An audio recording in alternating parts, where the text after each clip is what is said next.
welcome to Project Recovery, a podcast about addiction. More importantly, it's about recovery. I'm Casey Scott. That's Dr. Matt Woolley. He's a clinical psychologist and my co-host for, we're coming up on almost 5 years, man. I know. It's crazy. Only because you've stayed sober. Well, it would have thrown a wrinkle in the show if you hadn't. Crazy enough that, That's true. But this has been my safety net. This has been my way to give back. This is my way to keep grounded and rooted in the recovery community. Because every week we invite a new addict or a loved one of an addict on the podcast to talk about their story. And that was the whole principle and idea behind this podcast. Right. Pretty straightforward. The other part was watching me climb out of the dark hole I put myself in, or get myself right, or just explore this world of recovery. And speaking of that, my oldest daughter, Presley, she's been amazing. And because of her letter and how she wrote, my addiction It affected, yeah. Did it? It's what you say in Ogden. Oh, really? It affected. You're going to bring the Ogden jokes in? I get that. You're from Morgan, where your favorite color was clear and there was one street light. I don't want. There's no street light in Morgan. What are you talking about? Well, okay then. There you go. But how my affected her. Yeah. And last night I was lucky enough to sit at Weber State University in the D Event Center as she graduated with high honors. Yeah. I have a good daughter who graduated with high honors. High honors. That is not easy to do. That's a 3.8 or higher. I know. I didn't have a 3.8 in high school. She applied for 3 colleges. Yeah. And received scholarships to all 3. Wow. Which ones? Weber State, Utah State, and University of Utah. 3 good schools. And she's going to go on to be a Ute. Okay. She wants to study to be a PA, something to do in the medical field. I teach once a year. I teach a little course at the PA school. Really? Yeah. And I think it's a wonderful field, and she is just a blessing to me, to everyone she meets. And it was kind of crazy because I'm sitting there getting a little choked up as definitely my daughter's getting ready to walk across and receive her diploma. And I'm sitting there with my girlfriend's daughter, Addie, who's a wonderful young lady, my son on the other side, my other daughter, Frankie, on the other side. Mm-hmm. And on the front row is my ex-wife, her husband, my ex-father-in-law, my ex-mother-in-law, and we're all there. I mean, there's 20 of us there. Did you plan to sit together, or does that just naturally happen for you guys? We plan to sit together. You don't have to sit on other sides of the event center. Now, at my graduation, my mom and dad were on complete opposite sides. It's hard for kids. That's really hard. I talked to my ex-wife. I said, hey, let's just all sit together because we're here to support Presley. And she was like, we get along great. Yeah. And she was like, yeah, cool. And then your ex-in-laws like you, though? Yeah. I talked to them quite a bit. Yeah. I think they like me. At one point they didn't, but I don't blame them. Well, I think they like you from what I've heard. Yeah. And so we're all sitting together, and it was cool, and everybody's, getting ready to cheer on Presley. And as she walks by, when they say no, wait, save your cheers to the end. Are you guys that family that screams loud anyway? Yeah, I got in trouble by my girlfriend. I knew it. She was like, that went too long. And I was like, I don't care. Yeah. I didn't care. I was excited. You're in the moment. Yes. Yeah. Carpe diem. I seize the day. There you go. And my daughter is kind of like me in the sense that she doesn't plan or organize well. So I've been asking her for the past... Josh, does that sound like Casey at all? A little bit? Okay. So I've been asking her for the past 2 weeks, what are we going to do on your graduation night? She goes, I don't know. It's kind of the same response. Well, don't they have the lock-in thing? They did do that, but that was at 10 o'clock till 2 in the morning. Okay. So there was a window between 7 and 10, and we were all there, and so nobody knew what to do. So I was like, well, why don't I take you guys to dinner? And I invited my ex-wife, my ex-in-laws, everybody. So we all went to dinner. And I'm sitting there, and we're talking. Where'd you go to dinner? The country club. Nice. Yeah. After my son graduated, we went to Jake's Over the Top. Well, and that would have been fine with us, but it's not there anymore. It was last minute, and we knew we could secure a table.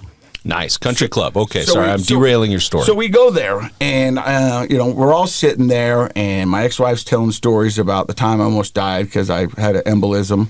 And my girlfriend is telling stories, and my ex-mother-in-law is telling stories. My mom's telling stories, and I thought they weren't all near-death experience. No, there's a couple. Okay. I'm lucky to be here. Interesting graduation conversation, but yeah, go ahead. And it's just the way it went. And so we're sitting there, and I took a minute, and I looked back, and I was like, 5 years ago, this would have never happened. 5 years ago, this would have been a miserable experience for almost everybody involved. Had I stayed drinking, partying, and doing my There's no way you wouldn't have been drunk by that point. Yeah, there's no way. And I would have ruined her night. I would have ruined my ex-wife's night. I would have ruined my girlfriend's night. My parents would be upset. And I thought, man, there are so many blessings that I get because I'm sober. Yeah. And it was kind of cool because I think it's really cool. I mean, to this day, my parents still don't like being in the same room together. Yeah, that's been tough, huh? Yeah, you know what I mean? And so when you have parties, they'll take like shifts. Like my mom will come early and my dad will come late. Mm-hmm. And there'll be a little crossover, which is still awkward. But for the most part, you know, we all just moved on. They haven't. Yeah. And so the fact that we could all sit there and be there for my daughter as she graduates was pretty cool. No, I think that's really great. And as sobriety makes those sorts of things happen, and now instead of trying to remember that night years from now, you'll never forget that night. Oh, I got pictures, and it was wonderful. It was. Well, congratulations to you and to her. She's a really neat young lady, extremely well spoken, great student. She's going to do great things in college. I'm excited, and I'm excited she's coming to the U. Yep, she's going to be a Ute. I'm an great. Aggie, but I was like, okay, they're going to pay for it. Let's go there. Well, you can supervise her better down in Salt Lake. Well, she's going to live at home, like we talked earlier. Oh, that's right. She's going to live at home for the first year. Yeah, until she figures it out.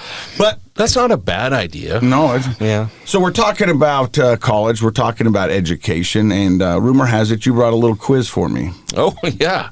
This is going to be fun. So you're going to take me to school. I'm taking everybody to school. Whoever wants to chime in. Professor Woolley. So maybe our guest can jump in. Logan. Logan Adams. He's with Fit to Recover. Yep. And he's going to be. That's one of my favorite groups, by the way. Yep. I love those guys. We're going to find out more about Josh his story. Josh can jump in here. I do need the answer in the form of a question. Okay. Okay. I'll be a stickler on that. I got you. All right. So, using this particular substance causes the following. This is based on Journal of American Medical Association, May 2023 research. That's this month. He always brings in these journals. Yeah. This is fresh. Can you smell that? Fresh. Yeah. Certified.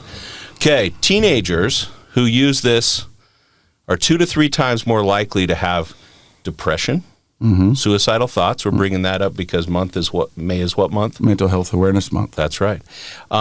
They are also 4 times more likely if it becomes a disorder. That's just using it. Okay. They're twice to 2 to 3 times more likely to have depression and suicidal thoughts. But if it becomes a disorder, they're 4 times more likely to have those things. And they are much more likely than the average peer to not do well in school. They would not be high honors if they use this. They're more likely to skip school and get in trouble with the police. Adults who use this are 4 times more likely to develop the risk of peripheral artery disease. So we have something that causes mental health problems, behavioral problems, societal problems, and physical problems. What am I? All right. Do you want to go first? I'll try it. Yeah. What is cocaine? Okay. That is a great guess, but no. I'm going to say He did put it in the form of a question, so he gets a point for it's that. Like the Price is 1 Right point format. right there, I love it. I'm going to say, what is alcohol? That is also well done in the form of a question. You get a point, but incorrect. Josh? Okay, for the sake of not going with an easy answer like marijuana, I'm going to say, what is caffeine? He's going to say, what is caffeine? What is It's not caffeine? bad. That is actually a creative but incorrect answer. I'll give him a point. Okay. It is marijuana. What? Oh, wow. Marijuana makes you twice as likely just by using it to be depressed and have suicidal thoughts. But its selling points are it's not addictive and... But it is addictive because guess what? We What? have research that proves it. There's an addiction that I can type it in the computer and it goes right in your chart. We've had somebody on the podcast who's addicted. Yep. Her DOC And was I've had patients marijuana. who fit that. But it's also, it'll blow you out in school. You're not going to do well in school. You're going to get in trouble with the cops. You're going to get Much not high more honors. likely. You're going to get high, but not the honors part. And peripheral artery disease. That's in crazy. adults. And so it is not a safe drug, FYI. All right. So there you go. That's this month, Journal of American Medical Association. This isn't like, the Chang's Chinese menu research. takeout or Yeah. the dry I know cleaning pamphlet. Okay. This is a Very real good. journal. Yeah, and I think as weed becomes more socially accepted and medically accepted, people are doing more research on it, and Right. more information is coming out. Right, and we're finding that there are some ways to use both CBD and THC that might be helpful in certain ways, but people who are using it every day and thinking they're doing themselves a favor, they're not. So I just like to bring that up because I get such a backlash all the time from patients, parents, even teachers. Don't panic; it's organic, man. Yeah, just because it rhymes Doesn't mean it's right. doesn't mean it's right. Yeah. You Anyway, mean those rappers are lying? I don't know if they're lying so much as just manipulating us for financial gain. Okay, I gotcha. Yeah. Hey, so we've got a wonderful show for you today. We just took a test with Dr. Matt Woolley. He's a clinical psychologist and a professor. Yeah, thank you. Yeah, I would say adjunct, but I found out I that- am adjunct in one department. Okay. But I'm an assistant professor. Does that all in the fit other. on one business card? Nah. But our guest today is Logan Adams. He comes to us from the East Coast. You've been sober now how long, Logan? So I got clean and sober December 20th, 2018. Ooh. Yeah. So pretty close to me. Very close, very close. I like that. And he's been out here in Utah for how long now? About a year and a half now. And you're the general manager of Fit to Recover. I am general manager and one of the personal trainers, yes. And we're going to find He out. looks like a personal trainer, doesn't Well, he? before you got here, him and Josh were talking protein and reps and what to do. And when to cut. Of all the days to be late, Oh, dang it. I know. The best fitness advice. Yeah, we're going to find out Do Logan. They have pre-workout. Oh, pre-roll, or yeah. They have the protein shake after. Yeah. Do you like to get bucked up? I like to get bucked up. Oh yeah. Bucked up is a pre-workout. Oh, okay. I think that's what my dad told me when I was crying when I was a little kid. Buck up. Yeah, Yeah. pretty much the same thing. Is it the same? No. But you're listening to Project Recovery. We got Logan Adams' story coming up next.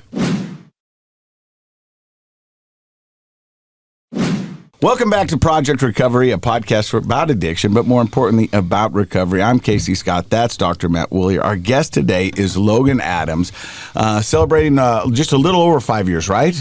Or close Four. to It's four. A little over 4, yeah. Yeah, and Casey likes to round up. I do. It Especially, works. It yeah. works. It checks out. But you're a new dad. Yes, I am. Almost 4 months now. Congratulations. Thank you. That's And awesome. that's an amazing experience. And you heard me talking about my story with my daughter and how much pride I have in my recovery gives me because I get to be a part of her life. Yeah. Do you find that as a motivation for you as well? Honestly, if I hadn't found recovery, I wouldn't be here to even have a son.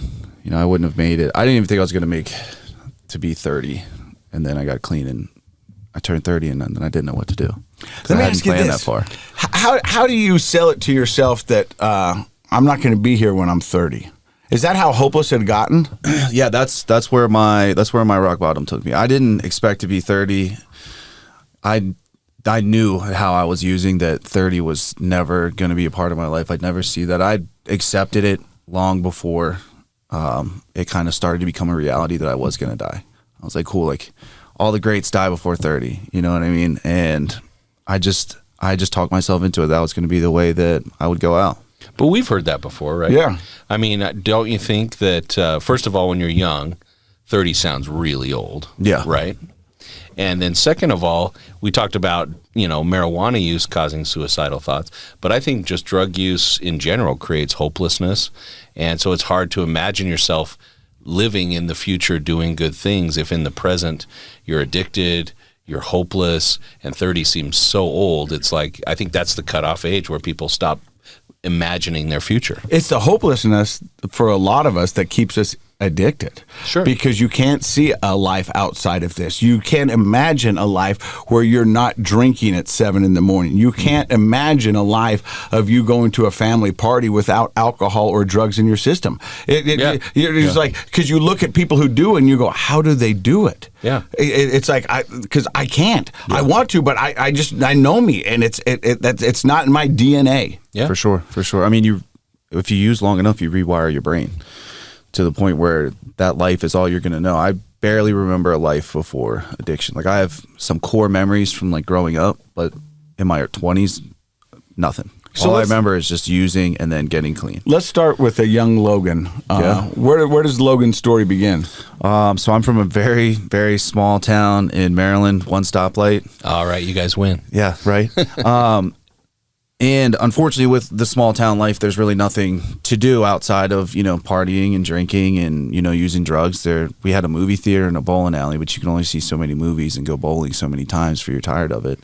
So you went to high school, you played sports, you did drugs, you partied, and then you showed up for school on a Monday. And that was I think kind of a my lot life. of people that don't really have much connection to the world of addiction, they assume small towns are sort of like pure and that nobody's partying there, that you're doing. But the reality is what you just said is very true. Yeah. In a small town, you're looking for mischief, you're looking for trouble, you're looking for something to do. And so alcohol and drugs play right into that, right? For sure. I mean, when I moved to Salt Lake and saw like kids actually doing things besides that, or even when I went to college and met, other people that didn't grow up drinking or using drugs, I was surprised. I was flabbergasted that, you guys are just started drinking in college. Like I'm a seasoned vet at drinking and using drugs at this point. But yeah, I think I'm not going to say all small towns are like that. Mine was like that at the time. We had nothing to do that. Facebook was just coming out. Like social media wasn't really a thing yet. So we had nothing to do. We'd meet up at a bonfire on a Friday night and you'd tell your parents that you were staying at, Bobby's house or whatever, and then, you'd get alcohol poisoning in a field somewhere. That's just how it went. It's so matter of fact. Yeah, and that's your in a weekend. field somewhere. Do you remember at what age you had your first drink? Oh, probably 14 or 15. But I didn't start with alcohol. I started with marijuana. Oh, you did? Yeah, because I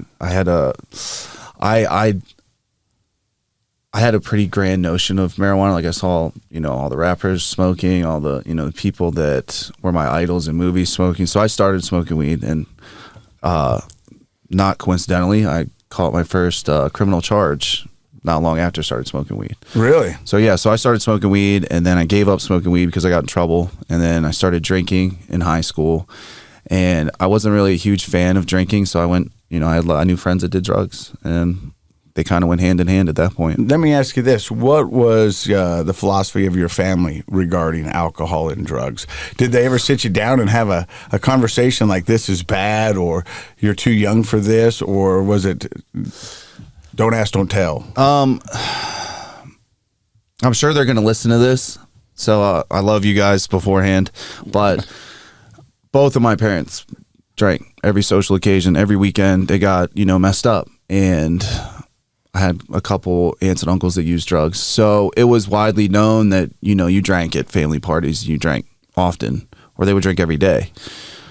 They said drugs were bad. I will give them credit. They were like, yeah, don't do drugs. But that didn't stop me. I was going to try it. So last week I gave a lecture to the medical residents on social learning theory, or sometimes we call it vicarious learning, and that's exactly what you're talking about. And so you just mentioned two major influences in your life, which I think are typical for teenage. What modeling do our parents and family give us? Yeah. And then what do we see in movies and music and popular culture? And what you're saying is, popular culture kind of made smoking weed look cool. For sure, yeah. And something you wanted to do. And at home, alcohol was part of all the events. Yes. And so you had that modeling. Yes. Do you think you were how much do you think your use at age 14 or younger was by this social modeling? I would love to give that all of the credit for my choices, right? I would love to do that. No, but not all of the credit. I have friends that parents were the same way, and they didn't get addicted. That's perfect, because addicts that come on the show, they never want to. You guys are so great, and this is a compliment, at taking responsibility for your addiction, that by the time we talk about it in retrospect, they usually downplay that social media part. But I'm going to play it up for a minute. Yeah, for sure. Because I think before you were an addict, that probably had a huge impact on you. And in fact, the research is heavy and clear that things that are modeled to kids growing up, whether it's violent acts, the type of language they use, being a good student or a lazy student, and drugs and alcohol, we can highly influence, not perfectly predict, because you're right, there's some kids that grow up and for some reason that model doesn't look appealing to them, and they're like, my parents drank, I'm never going to drink. Yeah. Or rappers, they're dumb, I'm not going to do that, or whatever their thing is. But man, so many people say exactly what you just said. Yeah. I think I think it's perfect to take responsibility for your addiction, but I think for parents out there raising young kids like you're going to be doing, you have to be careful about the modeling, social media, popular culture. Without a doubt. I mean, I definitely agree social media has a heavy influence on like generations now. And, my partner, she's amazing. We've had multiple conversations of how we're going to parent. And one of the key things is, if we fight in front of our child, we come back together and apologize, right? Because obviously, you model the solution. Yeah, just fights are going to happen between people. Yeah, but as long as we come back and practice good conflict resolution, right? Show our son that you don't have to drink or do whatever to have a good time at whatever social event or family event. Like, you can just be you, and that's okay. We're trying to set a different example than the ones, at least my parents set for me. Logan, I don't know if it was like this when you grew up, but Dr. Matt, I think it was for you and I both. We lived in a generation where parents said, "Do as I say, not as I do." Yeah. Oh, for sure. For sure. And as a kid, that is the most confusing thing ever. Right. It's because you go, well, that doesn't make sense. Mm-hmm. Yeah. Because all of a sudden you hit a magic number, you can do this or you can say this, and so I think the modeling behavior right there is a classic example of that. Yeah. I'm telling you not to do this, but when you're looking at me all the time, I'm doing it, and so it's confusing. I think that culture still exists. I do think it was more common. I have to say my parents were really great examples of things. So my parents would talk the talk and walk the walk, and I appreciate that. But I think you're right. That was more common in the 70s, 80s, 90s, and I still think, I talk to parents still to this day who struggle with that. Do as I say, not as I do. So drinking wasn't your thing, and you said you had friends that like to do drugs. Oh, yeah. And so did you make the shift over to drugs pretty quickly? Probably around 16, yeah. So I was going to parties in high school, and then, friends would bring out cocaine. Is that back to marijuana or no? Okay. Cocaine, yeah. Cocaine, and, I remember vividly the first time I ever did it, right? And this is how I know that this was unfortunately my first love. I was studying for a test, pretty big important test, and I had friends obviously that did cocaine, and we lived next door to each other where I was at the time. Frank comes knocking on the door. I had no one home, no parents were home. They're like, "Hey, we've got parents' night." They're doing their thing, right? Love them to death. I know they needed the time. Now that I'm a parent, I get it. Yeah. So he comes in, "Hey man, where's your parents?" I was like, "They're gone. Let's go to your room." I'm like, "All right." So I'm still studying, and he's cutting lines of cocaine out, and he's sniffing. He's like, "You want to try some of this?" And I'm gonna be like, "No, dude, I've got a test tomorrow." He goes, "Oh, it'll help you study better." I was like, "I'm in." Did it. I'm going to test. This will help you study. I'm in. I did it. I read the whole book that I needed to read probably in 3 hours, front to back. Did you remember? I remember this vividly. I remember reading comprehension up or down. Oh, man. Yeah. It was The Power of One. It was AP literature. Okay. I still remember the whole book. Wow. Yeah. Okay. I still remember the drip and spitting it out and him being like, "Hey, man, you don't spit out, when the cocaine drips down your nose and you swallow it because your throat's going to go numb." And it was just, "You okay?" You all right? Josh is getting grossed out. You okay? And it was definitely downhill from there, And unfortunately, the friends that, I used with in high school, some of them didn't make it, to this day. And a lot of them are still either running and gunning or they've gotten clean and sober and had kids and put their lives together like I have. So did that become your DOC, drug of choice? Yeah, that, and because I had to go to sleep, then alcohol came into play, and it was always Jack Daniels. So at 16, you had your first line of cocaine. Yeah. Helped you get through a Power of One. Yeah. Oh, yeah. And you remember it vividly. I mean, you told the story with what seemed to be a little bit of love, and there's still a small part of it, which unfortunately is the nature of the disease. No, it doesn't matter how far I get away. I'll talk about stories of back in the day of drinking and remember them fondly because there was some good times there. Sure. Unfortunately, it got to the point where the good times were far and few between. Yes. Well, and that's actually one of the problems with going back to what do we model to kids is people don't drink alcohol and use drugs because they're no fun from the beginning. Exactly. Right? It is fun. It alters how you feel. It's a good feeling temporarily. And sometimes, like Casey likes to say, until it isn't, right? Yeah. And so, the problem is that it's hard it's hard to talk about it only in a negative term, because when a kid has their first drink or uses drugs the first time, they're like, oh, my parents are lying to me. Yeah. They said this would be bad. I feel good. Yeah. So I actually think it's better to be frank with them and say, when you first use something, chances are pretty high you'll like it. Yeah.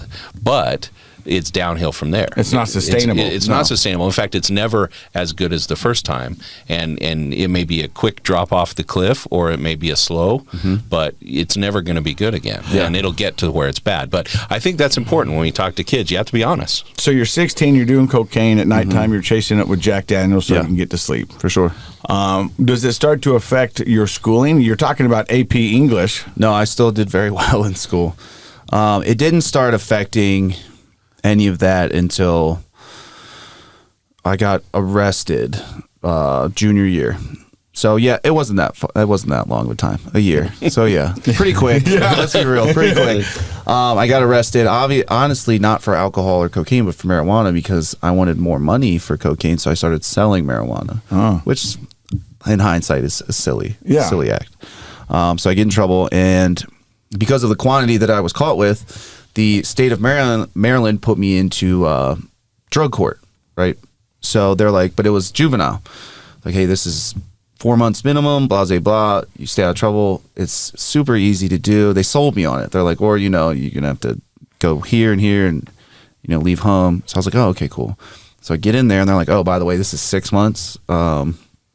Classes 4 times a week. You can't play sports. You have to report to drug tests. You have to go to therapy, blah, blah, blah, blah. And I did it. I wouldn't say I played the system, but I did what they asked of me, and I went right back. It didn't stop. So did you stay sober during that first time in drug court? No. But you gamed the system a little bit, and you completed all the requirements they asked of you. I did, yeah. And then as soon as they released you, the day they released me, my friends picked me up, and we got some cocaine, and I went on a nice 3-day bender. Yeah. Still 16, 17 years old? Like that? I was around 17 at this time. Yeah. So I'm taking it you graduate from high school. Not the original high school I was going to, no. So I got out of trouble for 4 months, got another charge. The state was not happy, and they said I could go to either this juvenile center, or if my parents could find an alternative one that they would approve, that they would go to. And I had great people in my life. I will never give them credit. I had a good football coach. His name was Bill. Bill actually did a lot of searching to where I could go to a school, graduate, play sports, do everything I needed to do. And he said, I found a school for you. You're gonna go. Like, you already talked to your parents. We talked to state. You're gonna go to this school. Then I was like, cool, I'll go. And then I show up to a Marine Corps military school. Yeah. Thanks, Bill. My dad was so gung-ho about it. He's ex-Marine. I show up there, and they didn't tell me it was really military school like that until I get there. And I show up, and there's people in uniform, shaved heads, shaved faces, and I had like a little goatee at the time. And the first thing was said to me, he goes, I forget the captain's name. He goes, do you own a razor? And I was like, yeah, I brought one. He goes, cool, you've got 5 minutes to shave, come back down, full uniform, and get ready for formation. And I ran up real quick, cut my face so bad, because he was like, you have to shave your whole face. And he had someone go with me and watch me shave my whole face. So I went down to formation. I had a buzz cut at the time. He was like, your hair's too long. So like high and tight, skin tight on the sides. And I spent my senior year there, but in hindsight, I got to play sports. I made all state with football. I was able to work out. I got a college scholarship from playing lacrosse with them. I learned structure. Some of the stuff I still do to this day. How I walk's different. My posture's different. I always stand up to give handshakes. Yes, sir. No, sir. I learned a lot of fundamental habits that I needed. Did you stay sober that year? Yeah, the whole time. And when we went home, I would, because I was so scared of like messing up. And I would go home, my friends would be like, hey, we're going to party, and I would be just too scared to do it. I'd be like, no, because the military school's like, we're going to drug test you when you come back, because you're not one of our normal students. You are court ordered here. They never did, but they put the fear of God into me, to do that. But I still love that school. You know, that school holds a very, very special place in my heart. It's Hargrave Military Academy in Chatham, Virginia. The mountains of Virginia, nothing out there, but that school, and I love that school so much. Oh, that's good. So you graduate from there. You said you received a scholarship for lacrosse. Yeah. Where did you go to college? I went to the University of Mississippi, which at the time was one of the top party schools in the nation. Oh. Yeah.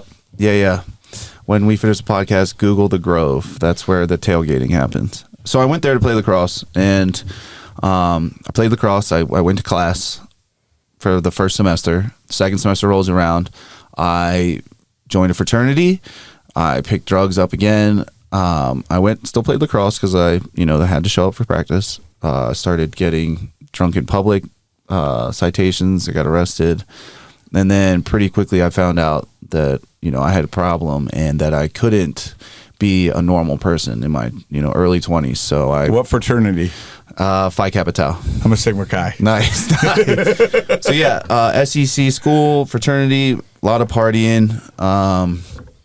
Failed out, came home. Figured out that you had a problem. Yeah. What caused that? I mean, that's a huge shift from being a young man who thinks he can do anything and is invincible to realizing you had a problem. What caused that? So I woke up one morning in my dorm room and I started at the bar drinking and obviously doing cocaine. I woke up and I was covered in blood. Like I had a white button-up shirt, wore khakis, button-up shirts to go out. And I was covered head to toe in blood. And I thought that I had hurt someone or something had happened. And my roommate was like, dude, I found you on the pavement and you were just like, your nose was bleeding and I was still holding like a bag of cocaine in my hand. And he's like, I picked you up, took you in our room. And he's like, I didn't know what to do. I thought you were going to die. I was like, okay. So I knew I had a problem. And then the school was like, hey, your grades suck. It's time to leave. Try again. We'll take you back. Came home. I stayed sober for a while when I came home.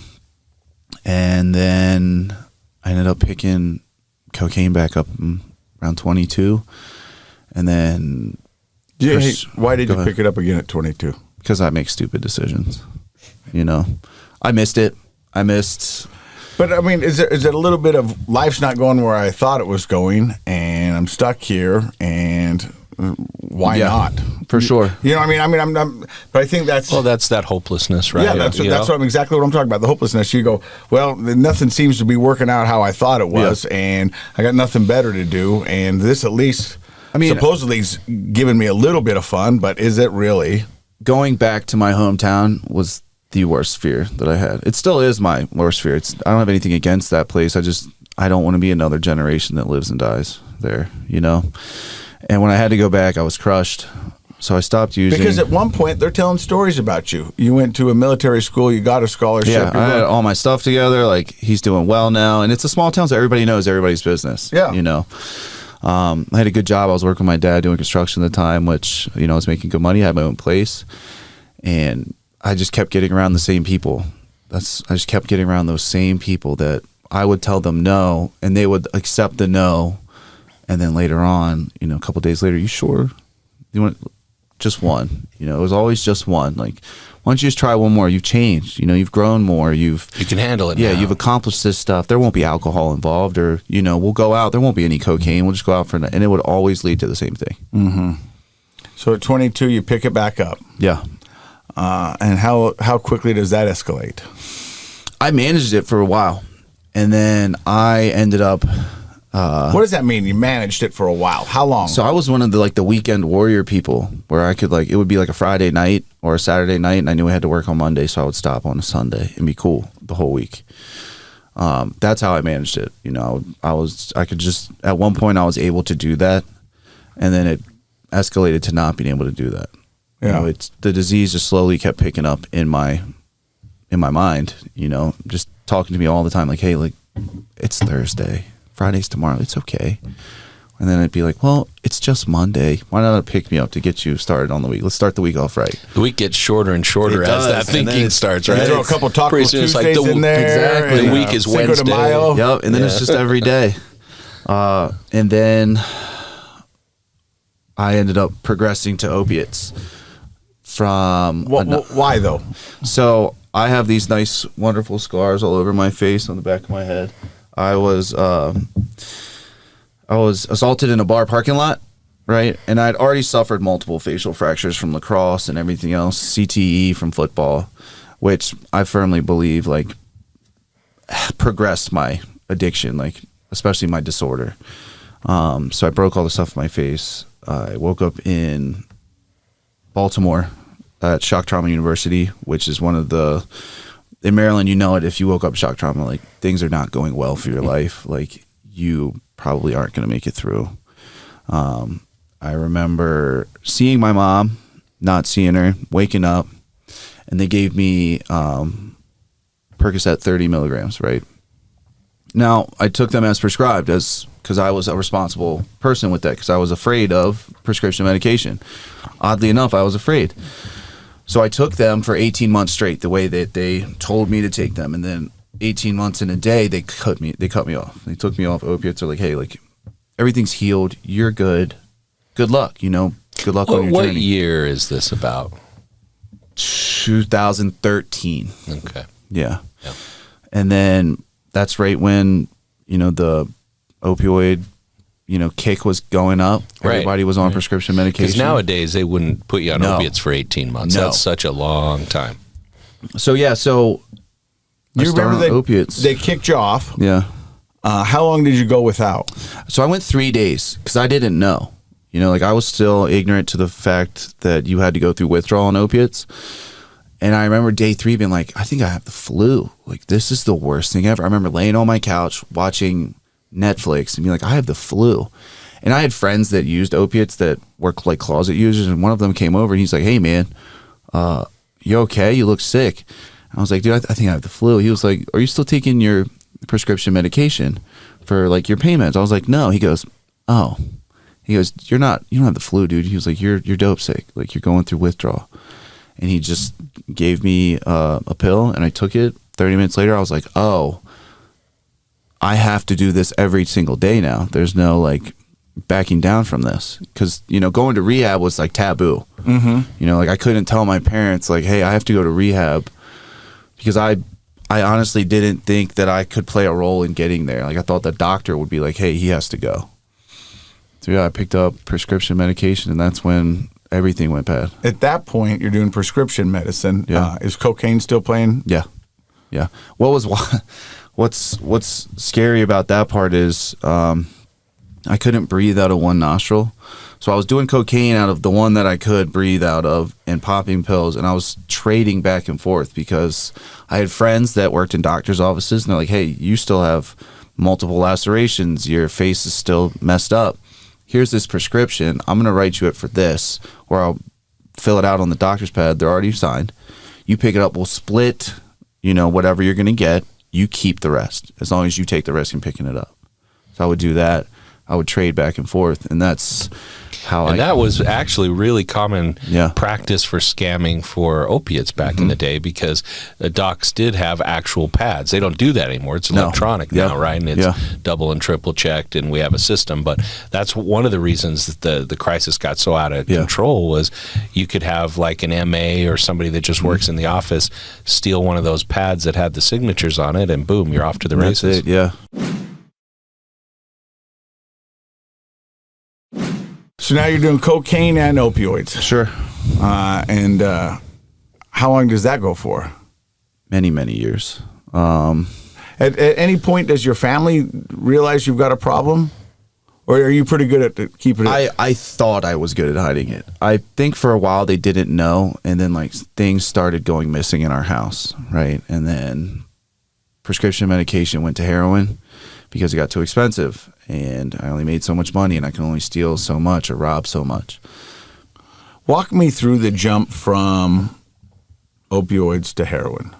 At any point, did you ever say, because we've had a lot of people sit in that seat where you are today saying, heroin's dirty, I'll never do that. Oh, I said that plenty of times. That's a real druggie. Yeah. Oh, I said that plenty of times, and then the pills dried up, and those same friends that started doing pills first were the same ones that started doing heroin first. And I remember being like, hey, like, do you know where, you know, any pills are, blah, blah, blah. No one could find any. And my buddy's like, look, man, I've got heroin. He was like, that's all I have. Stop calling me asking for pills. If you don't want to be sick, your first one's free.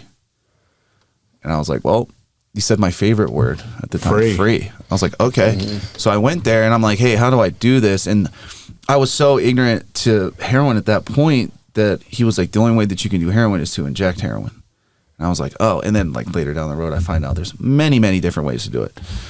So he, you know, injects me for the first time, and cocaine was, you know, a second thought at that. Like it was just heroin. Yeah. From there it took over that quick. Very quickly. Because I had already had an opioid problem, and the fact that like it was instantaneous, I didn't have to wait really for like my digestive system to, you know, absorb it. It was instantaneous, and it's still I remember that memory vividly as well, you know. And unfortunately, he's not here to, you know, go over this memory with me. But yeah, that's where it started, and then. Now, I've asked this question a couple of times with your drug abuse. How quick did that escalate? That one was the fastest. Like everything, when I say everything went downhill, it took maybe a month for like, because you could see track marks.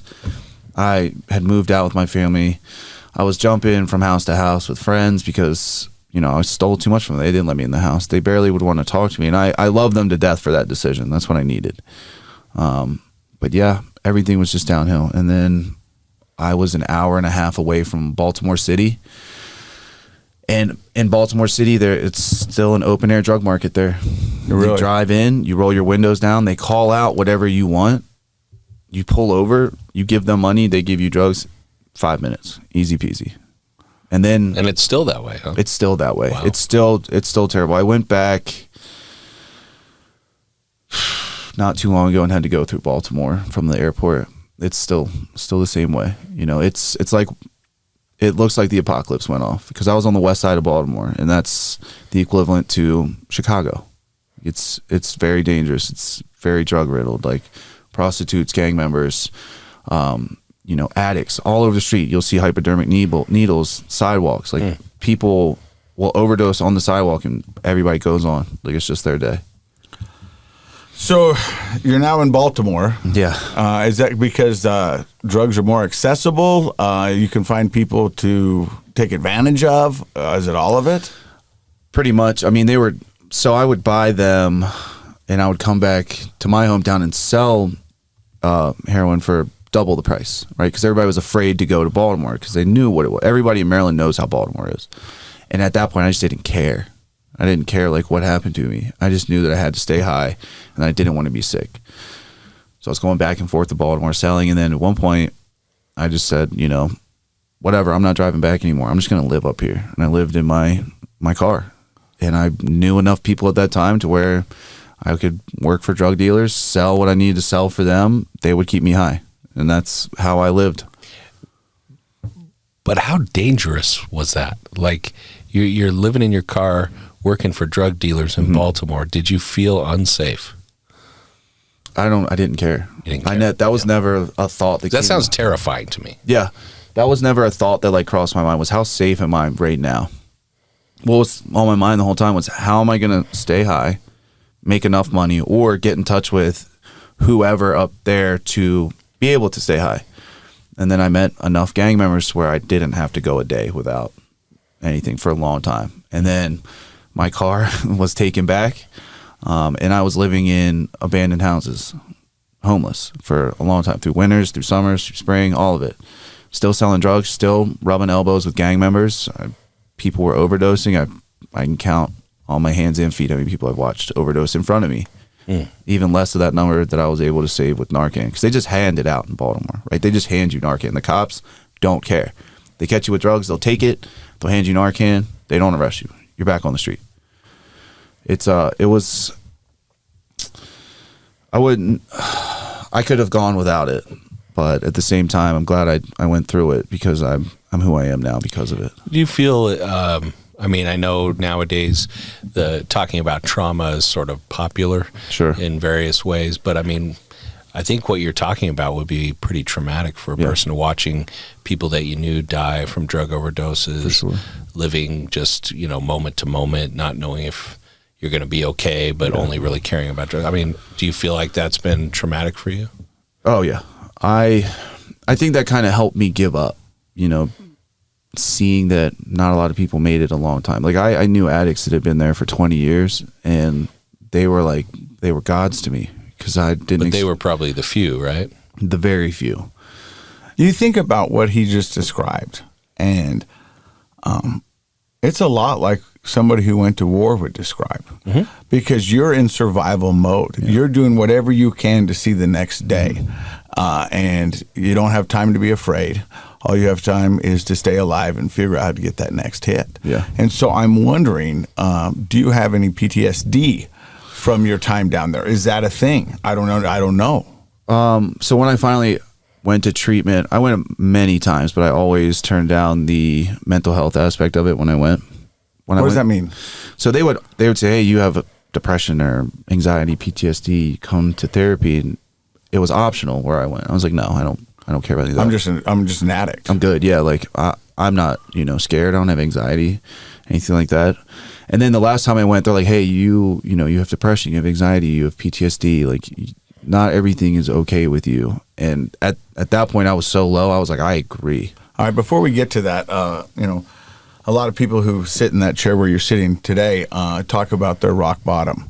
Sounds like you've been in and out many different rehab facilities, lived a life that only some people could, think about, and not actually go through. So what does a rock bottom for Logan Adams look like? Which one? The one that got you into your last rehab. So I was still in Baltimore. I had been arrested the day after Thanksgiving. No, the day before Thanksgiving, right? And I'd been arrested maybe twice in Baltimore, and I had been caught with quantities of drugs. And I just so happened to get arrested with like a vial of crack cocaine. And the police officer was like, I just don't care at this point. I'm taking you down. Like, I need a break. And I get out. I didn't think anybody was going to bail me out. And I'm on a tier with gang members and, people that have committed violent crimes because I had a record at this point. And I'm sitting there and they call my name. They're like, hey, you bailed out. And I didn't call anyone. I didn't call anyone to bail me out. My family hadn't seen me. They didn't know what happened to me. Last they heard was that I was going up there, right? And they knew what I was going to do when I went up there.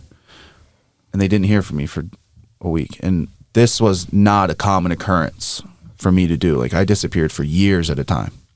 Like, at one point they thought I was dead.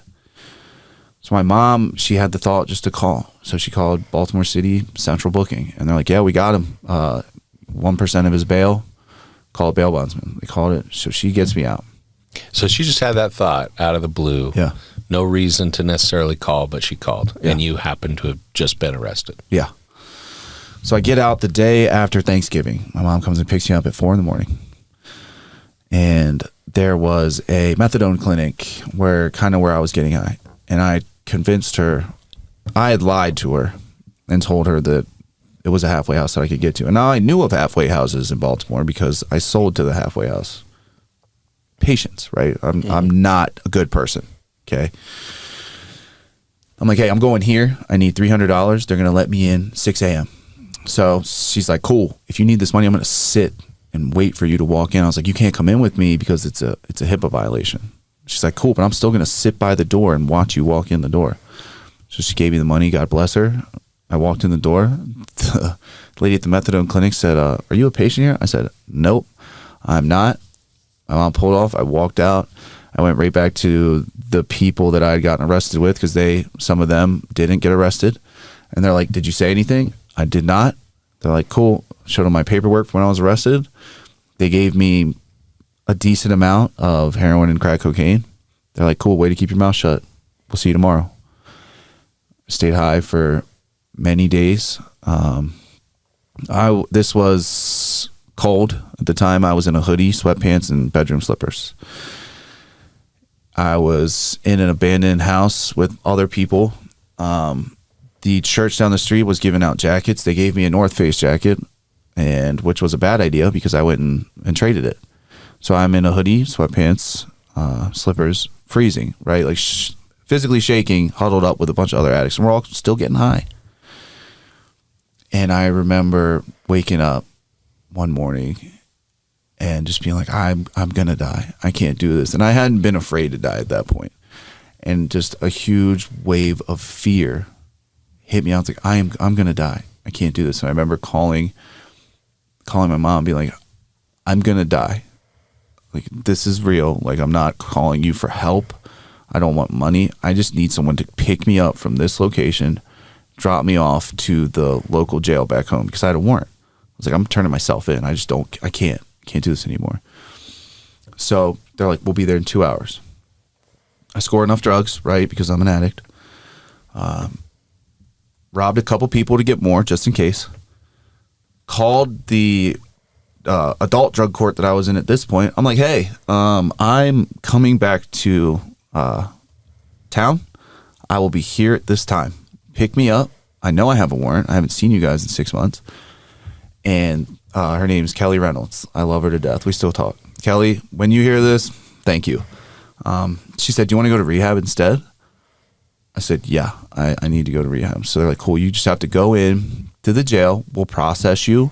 We're going to release you to your family. Now, if you run from them, you're going to get all of your time that you had. And I was facing a significant amount of time at that point. If you don't show up on this date for us to check you into rehab, we're not helping you. They're like, this is it. I showed up, and I honestly thought that was the lowest point. The day I went to rehab, I got high, right? And I remember my dad was taking me and my buddy, my best friend that I used with this whole time, the one that introduced me to heroin, right? He was going the next day to the same treatment center. And my dad was like, just stay with us. Like, Logan's going today. You're going tomorrow. Stay with us so we know that you have another night safe. We go into Walmart in my hometown. I get high in the bathroom. I cry. I get high again and cry some more. I walk out, and my dad looked at me, and he was like, are you ready now? Like, you ready to go? Not in like any kind of like mean way, like just in a surrender. Like, are you ready now? Like, is this it? Takes me there. I go there, about 150 pounds. I normally sit around 220. And that's the last time that I went to treatment. And, I told him, I was like, hey, I don't want you to bring me anything. I don't want you to make this comfortable. I don't need anything, Went to treatment. I called them Christmas Day, told them I loved them. Merry Christmas. Called them New Year's, told them I loved them. Happy New Year. And then I was given the option to either go home by the court system, or I could go to a recovery house. And the recovery house was 10 minutes, from my hometown. And I was like, no, like, I've gone home every time I've done anything. I'm going to go to a recovery house. Went there, stayed there for 5 months, kind of built my life back together in that time. Did your friend go the next day? He went the next day. I tried to convince him to go the same one I did, because, we're still friends. We helped each other through treatment. I was like, hey, I get out today, you get out tomorrow, come to this one with me. Like, we'll do this together, hand in hand. I was like, you're my best friend, because I watched his, I know his little brother died. I took him to treatment before my addiction got gnarly. So he was like, no, I'm going to get out of town because town's my problem. And I understood that at the time. But he went to a treatment or a recovery house closer to Baltimore than I did. I was still an hour and a half away. He was like 30 minutes. So we get to the first NA convention we ever go to. Have a great time. But I can tell something's off with him, right? Like, thinking back now, it's like his eyes gave it away. Like, not his pupils, but like the light was like turned off again. And then a month later, I got the phone call that he had overdosed and died. No. Yeah. And the last conversation we had, he called me and was like, I'm using, I need help. So I was very tight with recovery centers. Like the one I went to, I called, the caseworker had me. I'm like, hey, look, I'm pulling this favor. Whatever you need in the future, like, I'll be here for, but I need you to get, my buddy back in. They're like, yeah, cool. Tell him to call us now. I call him. He's like, well, I'm going to wait for this other one. I'm not going back to that one. I don't want to be embarrassed. And, the last things I said to him, not in a nice way, I was like, look, I'm done with you. I can't be a part, of you killing yourself. And those are the last words I spoke, like, to him. And that still haunts me, like, to today. Wow. Yeah. It's hard to give set limits and give tough love. Yeah. You said you were appreciative that your parents did that for you. Yeah. Wasn't that what you were trying to do with your friend, I guess? Yeah, yes and no, but I could have. I'm not upset over the decision, right, to set that boundary. I'm upset over the way I said it. Yeah. I could have said it with a little bit more love. That way, like, you know, in his moments, like his last ones, he knew that he wasn't alone. Yeah. You know. Well, that's one of the tragedies about addiction is, you know, it rarely turns out the way we think it will. Sometimes it turns out positive in ways that people don't expect. And too often, the reason it is a tragedy is too often it ends in death. Yeah. And I'm sorry for your loss. And I know you've had a lot of them, but that sounds like one of the toughest. Yeah. Yeah. So you got sober, and you're doing wonderful things in the recovery community out there. Yeah, I was part of area service for Narcotics Anonymous. GSR. I ran hospitals and institutions, which brought the meetings into, you know, treatment centers. I was doing that. I was involved. You know, I was heavily involved, and then his loss kind of cut me deeper than I expected, and I kind of started to peel away from some of my commitments in NA and just started showing up just as a member, which I needed. I needed to heal at the time. And then, a little bit while after that, I came and visited Utah. I came to visit a friend, and now I'm here. It's a wild story, man. Yeah. You know, I mean, It's hard to imagine this guy, 150 pounds, and homeless with slippers on, isn't it? I mean, the light is in your eyes, and I know exactly what you're talking about when somebody's using and that light's gone. The light's in your eyes. You know, how does it feel? Honestly, there's good days and there's bad days. You know, like I'm never going to sugarcoat it. It's, you know, I do have the life beyond my wildest dreams, but not every day is a good day. You know, like I'm not always happy. I'm not always sad. Some days I'm just existing, and, you know, that's okay. I tell people that all the time. It's okay just to be okay. Yeah, that's right. I mean, we set this bar that everything's got to be Instagram worthy or Facebook, and you know, we're popping bottles, we're hanging with supermodels. Yeah. Some days you got a handful of crap because you just changed a diaper, and that's it, man. And that's okay. And I think it's because as addicts, we're so used to that dopamine hit. The highs and lows. Yeah, that like we expect everything to always be up, and when it goes down, it's hard to understand why it's down. It's just down. And it feels extra bad when it's down. Because you said something earlier, which was if a person uses enough, they rewire their brain. Yeah. And we know that quite literally that is the case. Do you feel like you're still fighting back that rewiring that all that drug use did for you? I mean, 5 years later, I would expect some of it to still be tough to deal with. Yes and no. You know, I'm still an addict through and through. So just because I put down the drugs, you know, it doesn't mean I still don't exhibit addict tendencies. For example, working out. You know, I use that as a pretty valid source to make myself happy for a while. And then at one point it got to the point where I was like, oh, I might be a little obsessed with this. Like, this might be an issue to where I had to pull back how much I worked out or how hard. But yeah, rewiring, I don't really have thoughts of like smoking, you know, crack cocaine or shooting up heroin anymore.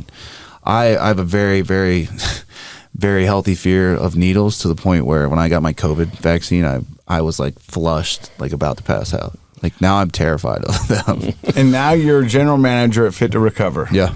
And the Fit to Recover program has 2 locations, one in Salt Lake, one in Orem.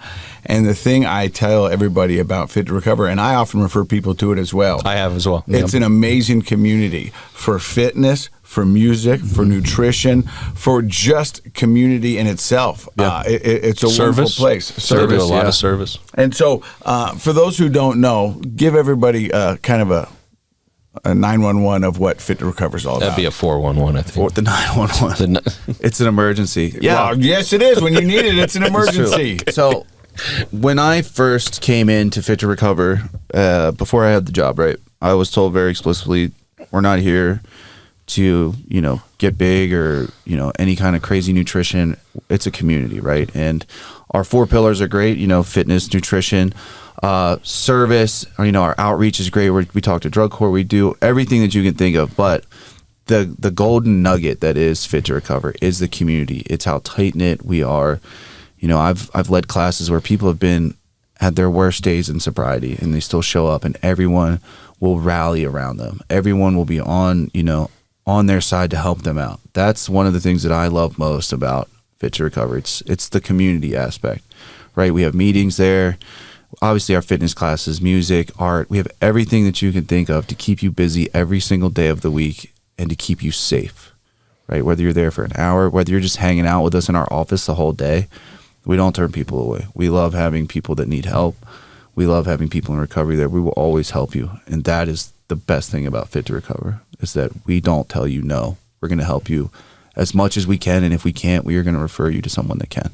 Oh, I love that. I love that attitude, because that goes back to one of our themes, which is what?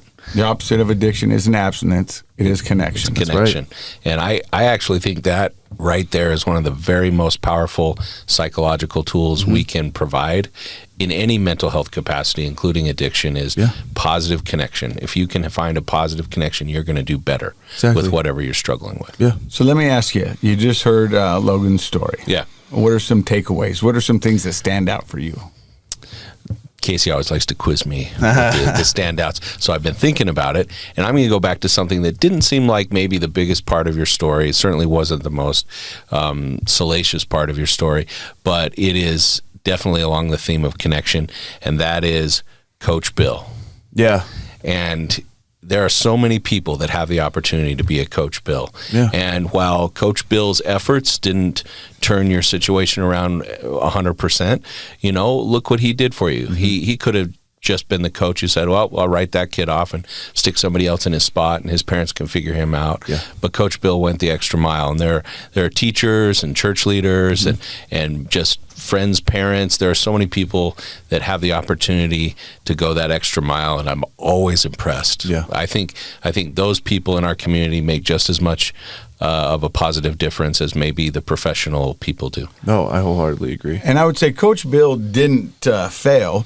Because you still stand up today to shake people's hands. Yeah. A lot of the stuff that he gave you and was able to do, you do today. Yeah. And so because of Coach Bill, he's made a big impact on your life. For sure. And when I listened to your story, you said it so matter of fact. And I know you downplayed a huge part of it, not because of you were embarrassed, but just because it was just your average life. You just thought that was normal. Yeah.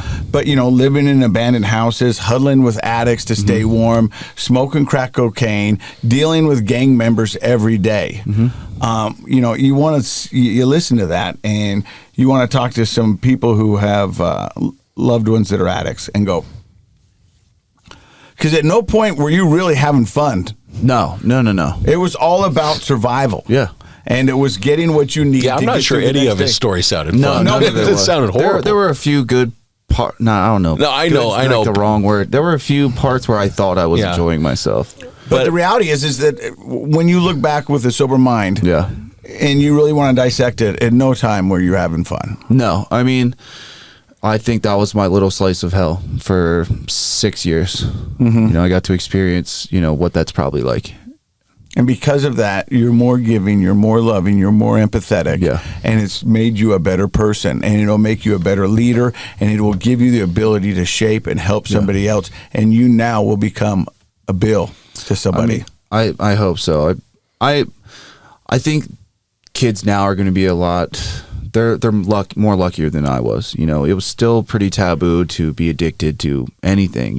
Hard drugs especially. Now it's more talked about. It's more open. Addiction is a common theme now. Unfortunately, it's a common theme, right?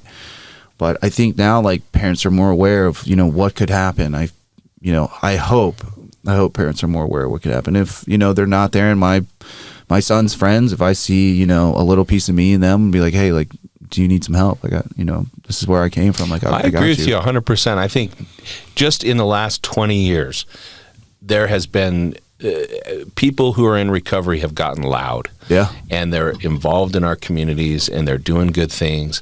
And there are campaigns where people are donating money to bring awareness to the opioid crisis, to drugs and alcohol, to hopefully combat the idea that something like marijuana is safe and non-addictive, because it's not. And I think there is a culture now where we talk about it. Did we ever talk about it in high school? Nope. No. Like, you'd have the one assembly a year, DARE. Or like the sponsored DARE by program. DARE, Oh, yeah. right? And actually, DARE has been revamped because of vicarious learning, which we talked about earlier. They proved that it was actually harming. Yeah. They've changed it now. The current DARE program does good psychology, but that you'd have that one program in school, everyone would snicker and laugh. And I'd make the joke. DARE stands for drugs are really expensive. Yeah, and stuff like that. And then we would go about our day, but our parents didn't talk about it. There were no billboards about it. So, I mean, thanks to people like Adam and others, Logan Adams. Sorry, man, got them both in there. Don't worry, it happens all the time. You know, people are having the conversation. I think it's great. I love it. Well, plus I think the way we portray addicts now in popular culture is completely different. I mean, you would think That's of a good someone, point. you know, hooked on heroin or crack would be, you know, an African American in inner cities. Like now, like it could be everyone. It could be anyone. You want to We've blow your had- mind? Go Google Robert Downey Jr. 20 years ago. Yeah. Oh, yeah. And now he's top of the world, Iron right. Man, and killing it. But he was an addict, and he was in prison. And sitting right across from us, we have a scholarshiped D1 college athlete who became an addict. Yeah. And I mean, that's not the face that we used to put on it. No. Yeah. We've had dentists, we've had surgeons, we've had all kinds of people willing to share their story, and that's what this podcast is all about. So thank you from the bottom of our heart for sitting down and all that you do with Fit to Recover and all that you are doing in the recovery community. Thank you so much. Thank you. Thanks, Logan. And in case you forgot, Dr. Matt, Project Recovery is what? You and I and KSL. It's a KSL podcast, buddy. That's right. And Josh. Yeah. And Logan. And we all need a bill. And Coach Bills. All the Coach Bills.